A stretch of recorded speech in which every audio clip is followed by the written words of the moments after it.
இன்றைக்கி கடவுள் நம்மளுக்கு கொடுத்துருக்க வசனம் யோவான் 1:42. இயேசு அவனை பார்த்து, நீ யோனாவின் மகனாகிய சீமோன், நீ கேபா எனப்படுவாய் என்றார். கேபா என்பதற்கு பேதுரு என்று அர்த்தமாம். இந்த வசனத்தை கொண்டு கடவுளை மட்டும் என்ன சொல்கிறத பார்ப்போம்.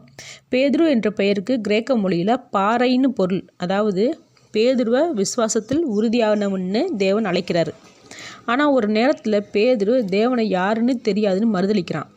மனிதர்களுக்கு பயந்து இவன் இப்படி செய்வான்னு முன்கூட்டியே தெரிந்த போதிலும் ஏன் தேவன் இவனை இப்படி அழைக்கிறாரு?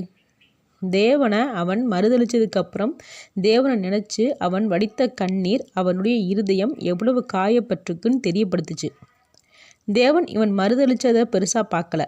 அவன் தேவன் மேலே வச்சிருக்க அன்பை, இவன் வடிக்க போகிற கண்ணீரை முன்கூட்டியே தேவன் அறிஞ்சதுனால அதை பெருசாக பார்த்தாரு.